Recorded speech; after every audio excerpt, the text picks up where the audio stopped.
In just a few hours, Health and Human Services Secretary Robert F. Kennedy Jr. will head to Capitol Hill, where he will testify before the Senate Finance Committee. The hearing gives lawmakers their first chance to question Kennedy on many of those recent moves he's made, including the ousting of CDC Director Susan Monterez and the changing of COVID vaccine recommendations. Meanwhile, Florida is moving to eliminate all vaccine mandates, including ones for children to attend public school. This would make Florida the first state to end the long-standing practice of requiring certain vaccines for students, which public health experts say, and common sense as well, help control the spread of infectious diseases. The state's Surgeon General announced the decision yesterday while railing against vaccine mandates. Every last one of them is wrong and drips with disdain and slavery. Okay? Who am I as a government or anyone else, or who am I as a man standing here now to tell you what you should put in your body? Do you want to put whatever different vaccines in your body? God bless you. I hope you make an informed decision. You don't want to put whatever vaccines in your body? God bless you. And I hope you make an informed decision. And that's how it should be. That move from the Florida Surgeon General, a doctor there, drawing condemnation from public health experts, including the president of the Academy of Pediatrics, who says this move will put children in Florida public schools at higher risk of getting sick, of course, and will have ripple effects across their community. Joining us now, NBC News medical contributor Dr. Vin Gupta. Dr. Gupta, I'll let you just kind of take what you heard there from the Florida Surgeon General and, as a physician, address some of the points he made there, also keeping in mind the context of the state of Florida, the age of many of the residents there, and their vulnerability if disease does, in fact, spread out into the community. Well, good morning. First I'll note for your audience that vaccine exemptions for non-medical reasons in the state of Florida have already existed. And they're increasing. So what he did yesterday was performative. It wasn't substantive, but it's going to put gasoline on this problem that is getting worse. And why does this matter? For your communities across Florida, but frankly across the country, are seeing exemptions for, say, the polio vaccine, Willie, that are lowering coverage for communities to, say, 92%. Why does that matter? That matters because that's the threshold below which outbreaks start to happen. We talked so much about herd immunity during COVID. You need that for any infectious disease. And so the more people opt out, or now in this case are not required to do basic childhood vaccines, outbreaks are more likely. And the problem is, this isn't just focusing, or the people that are impacted by this are not just kids that decide because their parents decide they don't get vaccinated. No, it's any child in the state of Florida, because we know, for example, diphtheria, pertussis, tetanus, that's a 3-shot. There's 3 shots in one, Tdap.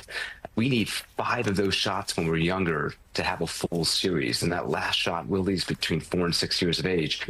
So you're going to have kids that are not fully vaccinated, going to school with more and more kids that are unvaccinated, being potentially at risk of testing positive, bringing that back home into a multi-generational household, exposing folks. And so nobody wants that. I'll lastly say here, just on the tee-up, 80% of Americans support these vaccine mandates for kids, requirements to enter a daycare, a school-type setting. This is not controversial across the United States. This is not political. 80% of kids, based on multiple recent polls. So I know we had some folks chanting and applauding, but anybody can curate an audience at scale. No one wants this.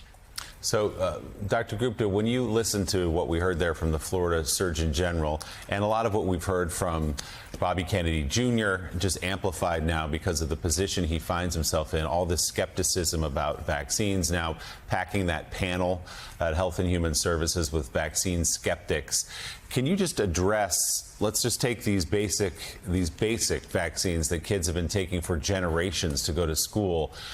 Are there questions around them? Do they make people sick? Have they been making children sick? Is there reason for concern?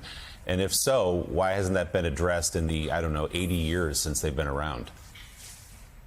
I mean, Willie, you're signaling it. No, the answer is no. There's no scientific evidence that any of the childhood vaccinations, let's take tetanus, measles, mumps, and rubella, polio vaccine. I mean, these are just fundamental, foundational things that no other country in the entire world, by the way, is having a similar type of discussion at their governmental level. We are, because of the people that are currently in power, but there is no reason why the other countries across the globe are having a similar discussion, because the science doesn't beg it. There's no incidence of increased side effects. There's no links to autism.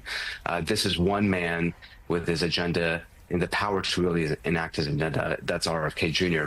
I'll lastly say here, just on this topic of why this matters to American families across the spectrum, because Florida is likely just the canary in the coal mine here. We're probably going to see this in more states across the country.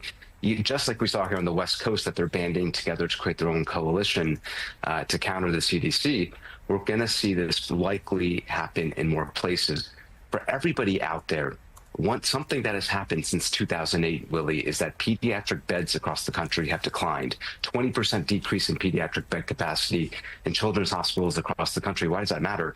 Just at the time that Ladapo and DeSantis are doing this in Florida, creating more burden of illness for kids, there's less beds to actually deal with the aftermath. And we saw in West Texas, when you have a measles epidemic, that lands kids in the hospital that need supplemental oxygen, likely in an ICU. We have less of those beds, Willie.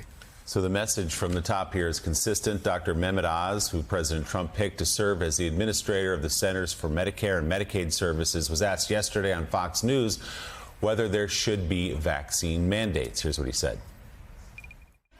I would definitely not have mandates for vaccinations. This is a decision that a physician and a patient should be making together. The parents love their kids more than anybody else. I could love that kid, so why not let the parents play an active role in this? There are some states now where you're seeing an increase in homeschooling because parents are running from the healthcare system. They can't get healthcare because doctors are unwilling to take the risk of taking care of children who don't want vaccinations because it might impact the way their practices are run. They shouldn't feel pressure from the government to decide what to do with the vaccination schedule. They should do what's the best interest of the person in front of them, let's say it's a child, and what those parents desire.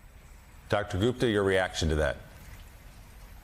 It was hard to follow. That was sort of gibberish from what I could tell, but I wasn't following Dr. Oz's rationale there. I have not seen, nobody is seeing this. I work closely with the American Academy of Pediatrics. Across the spectrum, they represent pediatricians across the country in every single zip code, Willie. No one's saying this. If anything, everybody's saying, listen, we're having those conversations. No pediatrician has time to answer 30 questions about a fundamental vaccine because they have other things to do with that baby at a well visit. And so to now put the onus on pediatricians and families to ask all these questions that no one else is asking because there's no scientific reason to ask is them just passing the buck here. For everybody out there, I would ignore what was just said. Again, hard to follow. Go to healthychildren.org. Healthychildren.org. It's produced by the American Academy of Pediatrics, Willie. It's a nonprofit. It has clear, navigable information. You can't trust what's coming out of this government right now at the very top. Go to healthychildren.org for information, clear, navigable on childhood vaccines. But Willie, there's no reason for this. NBC News medical contributor Dr. Vin Gupta, thank you very much. That is sad that we can't trust, but we can.